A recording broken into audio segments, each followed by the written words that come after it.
In the previous session, we covered the law of mentalism and discussed the third eye. In this session, we're going to go through the law of correspondence and discover its role in shaping our destinies. As above, so below. As below, so above. The Kabbalion. The principles within this universal law embodies the truth that there's always a correspondence between the laws and phenomena of the various planes of being and life. There are planes beyond our seeing and knowing. A knowledge of the principles of correspondence enables a person to reason intelligently from the known to the unknown. Now, there's truly no one way to do anything. There are many paths to the top of the mountain, and fortunately for us, there are teachers, priests, sages, and mystics that have come before us who have charted the path for others to confirm divinity for themselves. In order for us to peer beyond the imaginary curve of visible light into the unknown for ourselves, it requires learning from others first, and then developing our unique practice, which is known as the great work. And the great work signifies the spiritual path towards self-transcendence. This is the process of bringing unconscious complexes into the conscious awareness in order to integrate them back into oneself. This process is a lengthy, arduous process, but even when we feel like giving up, we instinctively know not to, because we all have a built-in ascension mechanism that is attempting to reconnect with our higher selves. It's much like the classic dial tone modems trying to reconnect to the internet when the connection's lost. Oftentimes, the trauma from our past pollutes, limits, and severs our connection. However, if we do the shadow work, we are able to overcome our past trauma, but this requires an act of will. And in this session, we're going to get into the three types of will. The first will is the strong will, which starts by recognizing that the will exists, that one has a will, and finally that one is a willing self. After this recognition, it's possible to develop the will so that it's strong enough to manifest results in the physical, mental, and spiritual planes. Most understandings and mistakes concerning the will arise from the frequent misconception that the strong will constitutes the whole will. Strength is only one aspect of the will, and when disassociated from other types of will, it can be, and often is, ineffectual or harmful to oneself and other people. The second type of will is the skillful will, and the skillful aspect of the will consists of the ability to obtain desired results with the least possible expenditure of energy. In order to use our will most skillfully, we need to understand our inner constitution by becoming acquainted with our abilities, our drives, our desires, our habits, and the relationships between them, so that at any one time we can activate and utilize those aspects to produce the specific action or condition we're aiming for. The third type of will is the good will.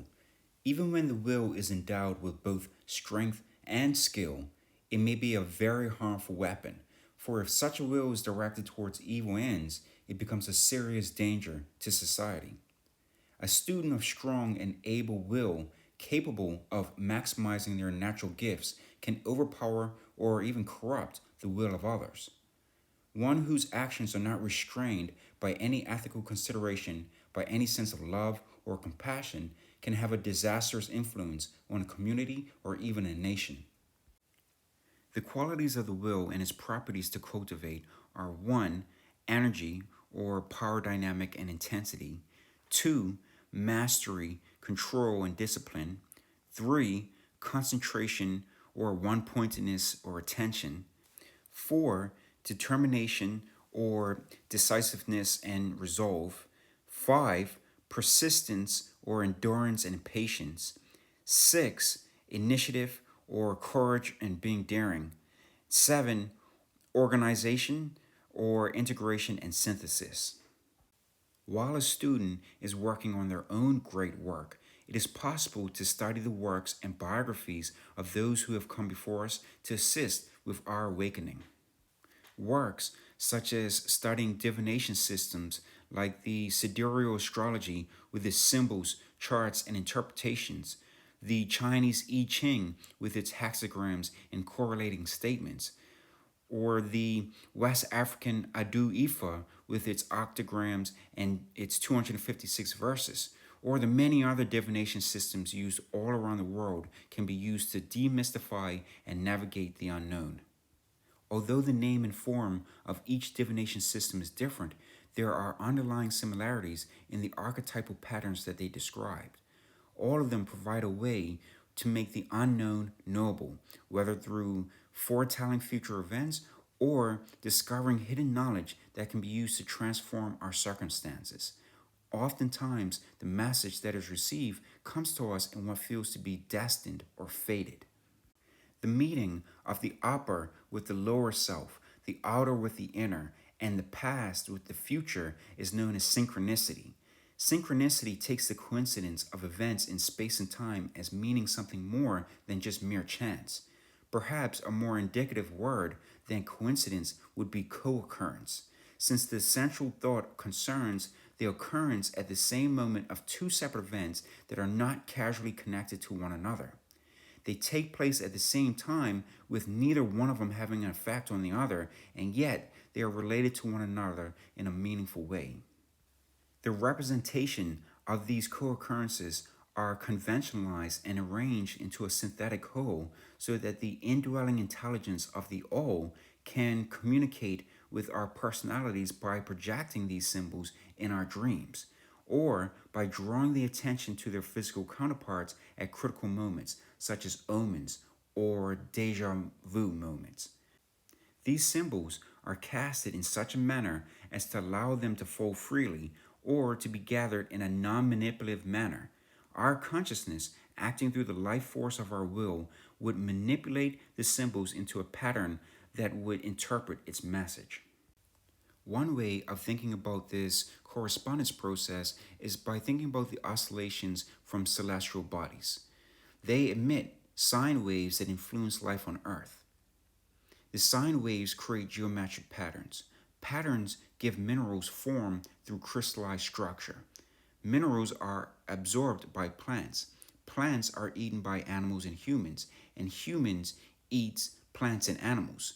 So humans are a bioaccumulation of the celestial bodies. As above, so below, and as below, so above.